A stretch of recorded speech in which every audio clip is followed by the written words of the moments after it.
उत्तर प्रदेश में ब्राह्मण वोटों को लेकर मचे घमासान में बहुजन समाज पार्टी की मुखिया मायावती ने रविवार को समाजवादी पार्टी पर पलटवार किया। समाजवादी पार्टी की ओर से लखनऊ में भगवान परशुराम की 108 फीट ऊंची प्रतिमा लगाने की घोषणा पर सवाल उठाते हुए मायावती ने कहा कि सत्ता में रहते प्रतिमा क्यों नहीं लगवाई। सपा शासन में ब्राह्मण समाज का सर्वाधिक शोषण व उत्पीड़न क्यों हुआ।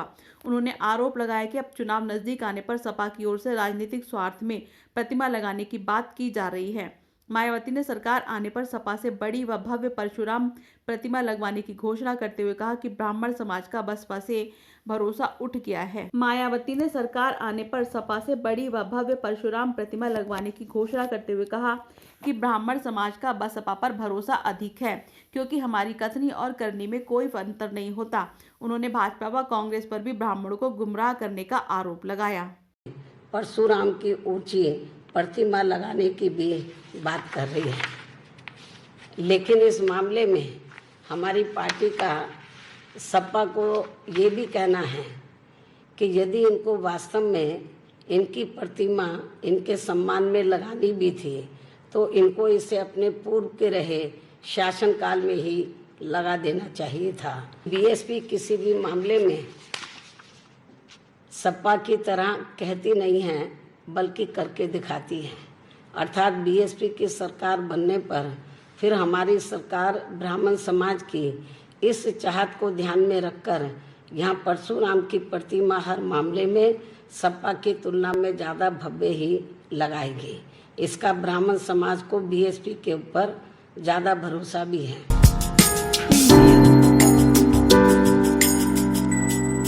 पटना के नामी गिरामी प्राइवेट अस्पताल से इस वक्त की बड़ी खबर आ रही है।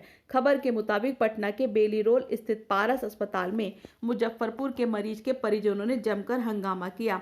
परिजनों का आरोप था कि नामी गिरामी अस्पताल पैसे के लिए मरीज की जान से खिलवाड़ कर रहा है। परिजनों ने बताया कि पारस अस्पताल में कोरोना के नाम पर बड़ा खेल चल रहा है। कोरोना की जांच जब बिहार के सरकारी अस्पताल में करवाई गई तो रिपोर्ट नेगेटिव थी, और जब मरीज पारस अस्पताल में आया तब कोरोना की जांच में रिपोर्ट पॉजिटिव बताया गया।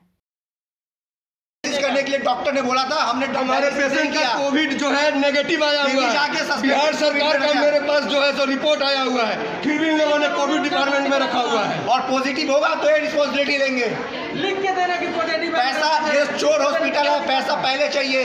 ये पारस हॉस्पिटल है, ये पटना का पारस हॉस्पिटल है, जिसमें ये देखिए ये ऐसा हो रहा है। ये इनका क्लेम ये है कि इन्होंने अपने पेशेंट को डायलिसिस के लिए भेजा था। आज तक कोई ट्रीटमेंट नहीं किया, अभी तक वेंटिलेटर में डाल के छोड़ दिया आईसीयू में। 18 घंटे हो गए आईसीयू में और उनका डायलिसिस नहीं किया गया। जब इन्होंने चिल्लाया तब जाकर के डायलिसिस की वहाँ मशीन आई है।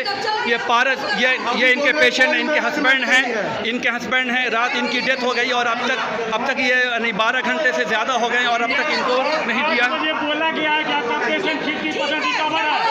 9 बजे फोन और एक बात, और इनका मैनेजमेंट हमको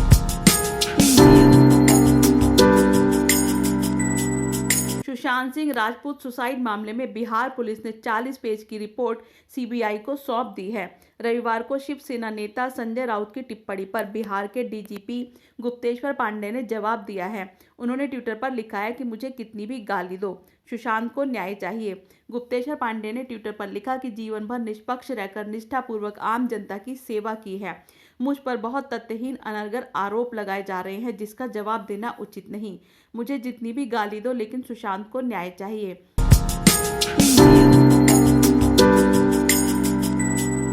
साहिबगंज महाविद्यालय की ओर से विश्व आदिवासी दिवस आदिवासी कल्याण छात्रावास के द्वारा आयोजित किया गया। कार्यक्रम में शारीरिक दूरी, सामाजिक दूरी एवं स्वच्छता का पालन किया गया। मुख्य अतिथि के रूप में doctor Ranjit Kumar Singh, doctor सिदाम Singh Munda, professor अनुसुमन बाडा उपस्थित थे। डॉक्टर सिदाम सिंह मुंडा ने आदिवासी दिवस के महत्व पर प्रकाश डाला और प्रकृति एवं आदिवासी के सह संबंध को विस्तार से बताते हुए बताया कि आदिवासी ना होते तो प्रकृति ना होती। आदिवासी प्रकृति के प्रहरी के रूप में जल, जंगल और जमीन की रक्षा कर रहे हैं। प्रोफेसर अनुसुमन बड़ा ने संयुक्त राष्ट्र संघ की कार्य योजनाओं की चर्चा करते हुए आदिवासियों के लिए की गई घोषणाओं के बारे में बताया। डॉक्टर रंजीत कुमार सिंह ने आदिवासी दिवस के महत्व और प्रासंगिकता को बताया और कहा कि जिस प्रकार झारखंड में मुख्यमंत्री के रूप में हेमंत सोरेन राज्य का एवं माननीय प्रोफेसर सोना झरिया सिदो कान्हू मुर्मू विश्वविद्यालय की कुलपति के रूप में आदिवासियों का प्रतिनिधित्व कर रहे हैं, उसी प्रकार सभी आदिवासियों को शिक्षा और अन्य क्षेत्रों में आगे आना चाहिए। विश्व आदिवासी दिवस है और आज मनाने का उद्देश्य यही था कि आर्थिक, सामाजिक, राजनीतिक और शैक्षणिक रूप से आदिवासी समाज को किस तरह से मुख्य धारा में जोड़ा जाए, उसके लिए जो ये लंबी यात्रा चली है। आज भी कहीं न कहीं जो हमारा झारखंड जल, जंगल, जमीन, जीव जानवर से बना, सोच से बना है, वह कहीं न कहीं आदिवासी की समृद्धि के लिए, जैसा कि हम जानते हैं कि आदिवासी जो प्रकृति प्रेमी होता है, अगर वह कोई एक भगवान को मानता है तो वह प्रकृति को मानता है। लेकिन आज झारखंड में भी हम प्रकृति कहीं न कहीं महरूम हो रहा है विकास के नाम पर। तो आज के दिन यह संकल्प लेने का दिन है कि हम आदिवासी समाज के कल्याण के लिए, उसके विकास के लिए, उनका जो प्राकृतिक रहन सहन है उसको अक्षुण्ण रखने के लिए, उसके सांस्कृतिक धरोहर और उनका जो वेशभूषा है, उसका जो खान पान है वह सुरक्षित रहे, उसके लिए हमें पेड़, पहाड़, पौधे, पर्यावरण, प्रकृति को बचाना होगा, तभी यह आज का दिन सफल हो पाएगा।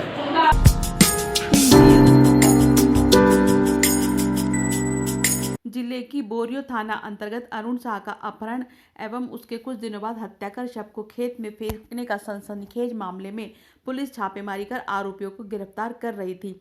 इसी क्रम में नौवा आरोपी लखीराम सोरेन पिता चेतन सोरेन ग्राम सिमरा थाना बोरियो को पुलिस ने बोरियो थाना अंतर्गत तेलो से गिरफ्तार कर लिया है।